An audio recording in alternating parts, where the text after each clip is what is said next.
Hi everybody and welcome back to Exotics of the World TV. Now in this episode we are going to be talking about all things bearded dragon. So more specifically things that care guides and stuff don't actually tell you and what to kind of expect out of owning a bearded dragon. Now that's enough from me, let's get into the video. And to kick us off, let's start with diet. So there are two parts to this and I'm going to attack fruit first. So we always see on like care guides and stuff like that, yes, you can feed fruit and then loads of people like end up feeding their animal way too much fruit, okay? Now, personally to me, I don't really feed my bearded dragons fruit at all. And there are multiple reasons for it. So if your dragon is having far too much fruit in their diet, one, their poo is gonna absolutely hum really bad. Two, the sugars as well, one, gonna make it really fat, and two, it's gonna start to like erode their teeth. Now very similar to like humans, if we have like too much like sugar and stuff like that, we will get tooth decay. Now obviously this is something that we definitely want to avoid when it comes to our bearded dragon care. Now, if you want to feed your animals like fruit as like a treat, it's not going to kill them, like it will be fine, but literally just do it as a treat. And when I say as a treat, I don't mean once a week. I would probably say once every couple of months or so, and just make sure that the quantities are really small. Like you wouldn't feed it like a massive like strawberry or anything like that, anything like really big, just like cut some up. I mean, a lot of people feed things like blueberries on the odd occasion, absolutely fine. Personally to me, I don't do it. And also don't feel pressured into feeding it just because a care guide says so. And part two of the diet is live food, live insects. Oh God, this bit really frustrates me. So you'll see on like care guides where they'll say you've got to feed like a tub of live food within a certain period of time, etc. It just puts too much stress and pressure, I find, on new keepers. Like, we get them in the shop all the time and they say, well, it said on this care guide that I need to do this and it needs to be like 1.3 millimeters, like the size of their eyes and the head, and etc. I just think a lot of people like to overcomplicate a game of Snap. Now, their diet is really important, like super important. It's the foundation of your animal's care. Now, with the live food, as the animal gets older, you will feed it quite considerably a lot less live food. Now, the thing that's kind of like been bandied around is when they're babies, you feed them like 60 to 70% live food and then 30 to 40% like veg and stuff. I think this just gets a bit confusing. Sometimes we use that in the shop, that kind of like percentage thing. But essentially, when they're babies, yes, they are going to eat more live food. When they're kind of like juvenile to like subadult, that's when that transition period really does start to happen. And then when they get to like adulthood, so we would say like a fully grown adult is kind of like 2.5, 3 years old, they primarily become vegetarian. Now, that is not to say that you should never feed your bearded dragon, well, your adult bearded dragon, live food at all. They still do need live food. But what I like to do with our customers is I like to give time periods and tubs. That's what I kind of do. So essentially, instead of giving you like a rigorous guide and schedule to follow, which can as well sometimes stress out new keepers, if they're like, oh my God, like I didn't do it on the Wednesday and the guide said I need to do it on the Wednesday, like it really upsets people. So as long as you give them a time frame and tubs, then you should be absolutely fine.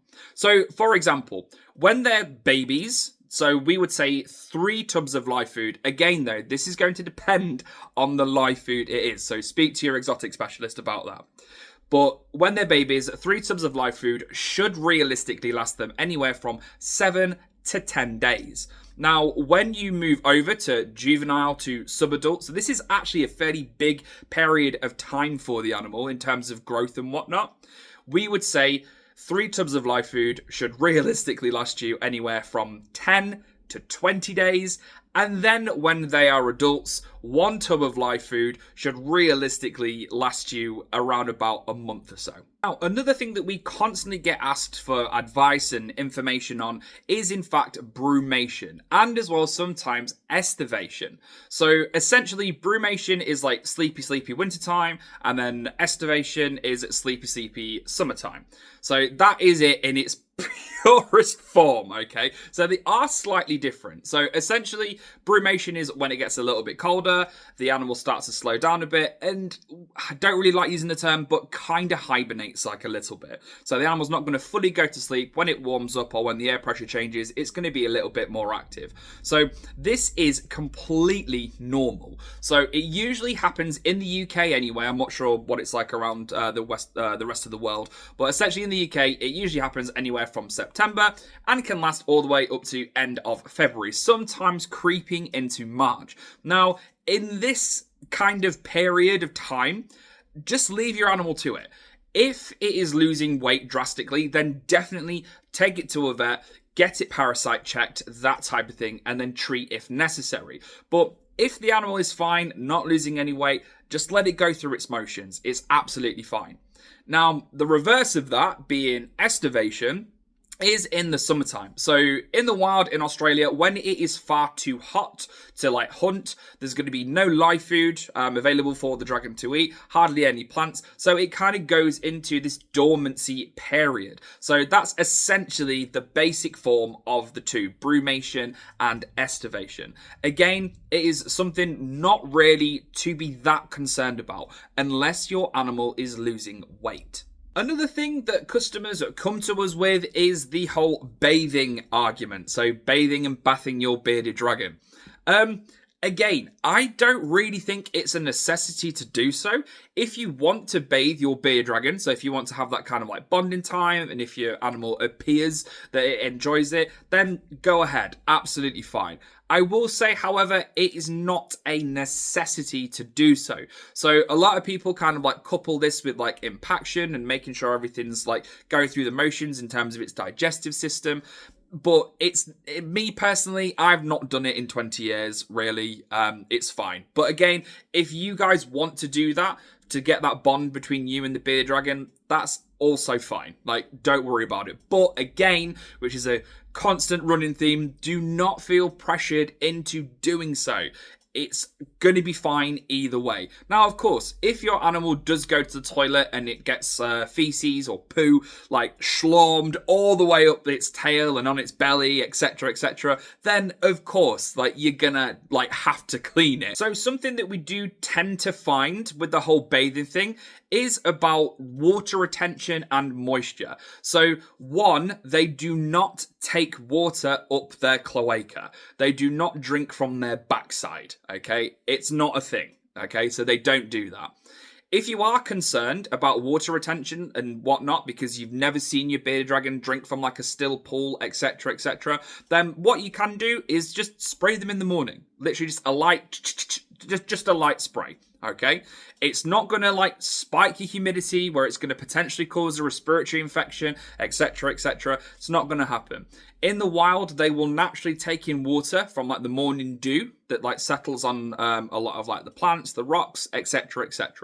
So just a light spray in the morning is absolutely fine. So those are the two things that are kind of like coupled together in terms of like bathing. So one, impaction, and two, getting enough moisture into your dragon. And just rolling off from our previous point is in fact humidity. So loads and loads of customers super panic all the time about their humidity and about their humidity levels. Mainly the fact that it is too high.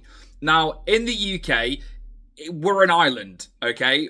Especially on like the coast and stuff, our humidity is naturally going to be fairly high. Now, those care guides and stuff that say you don't really want it above like 20-30%, realistically, in this country, it's going to be very, very unachievable. Now, obviously, if the animal is exposed to humidity that's ranging from like 80 to 90% like all the time, then the potential there is for a respiratory infection. Now, if you want to just do a light spritz, like I said in the previous section, then you will be absolutely fine. I don't mean like coat it like like it's a torrential like downpour, but just a light spray in the morning should be absolutely fine. And to round us off, our last point is in fact you and how you treat your bearded dragon. Now, I don't mean how you treat your bearded dragon in terms of like the negative like context or anything like that. Obviously, if you're watching this video, you want to do the best you possibly can for your animal. However, do not, I repeat, do not helicopter parent your reptile, your bearded dragon. Do not do it. We see it all the time, okay? So one, it's definitely not going to be good for you in terms of like your mental health, because you're going to constantly be worrying and obsessing over this animal. And two, it's really not good for the bearded dragon if you're constantly poking, prodding. It's going to get fairly annoyed. One of the main issues that I see on a day-to-day basis, along with my staff, in terms of the helicopter bearded dragon parent, is in fact their diet. So the first thing that we spoke about in this video, you're gonna have to be very, one more time, very strict when it comes to their diet. These animals can last a very long time without food, okay? So therefore, if they have a certain preference, so if you're trying to transition your animal over from more of an insect-based diet to more of a vegetarian kind of based diet, and you're finding difficulty with that, persevere, okay? Just persevere with it. You can fast them, so where you go through periods of time without feeding them any live food. At the end of the day, the animal doesn't want to die, okay? It knows that you will relent quicker than it will, all right? But you've got to stay true and you've got to stay strong. So what do I mean by that? So we'll have customers come into the store and they're like, oh my God, I've tried fasting the animal and it's still not eating anything. I'm really concerned, etc., etc. And then we'll ask them, oh, okay, well, how long did you fast it for? And they're like, oh my God, it was a couple of days or it was a week. This is fine. Like, the animal's going to be okay. As long as the animal is hydrated and is taking water in, you should be absolutely fine. But it's really important that we nip this in the bud as soon as possible. It doesn't help when you see care guides and other places and even other like stores say that no, you need to keep up with the feeding of the live food all the time, exactly same quantities as you do as a baby, if not more. Absolutely not. So as we've spoken about in the first section, as they get older, you feed them a lot less live food and more veg. Now, this is going to be fairly difficult for you because it's kind of counterintuitive to what we have been taught as animal keepers. Animals need food, water, etc., etc. So if you are still supplying the animal with a bowl of salad, and still it's like, no, I don't want that, you're gonna have to persevere with it. It will eventually eat. Now, I've had a customer who has a bearded dragon that is was an absolute pain in the backside when it came to feeding. But she would panic and she would just give in all the time. Now, every single time you give in to that animal, you've pushed it back even more, okay? Because it knows. It's like, well, if I wait a little bit longer, then I will get what I want out of this. So you have to stick to your morals and crack on with it. Now, eventually, after working with this customer for getting on for a year now, the animal has finally transitioned and is now freely eating lots of different kinds of food.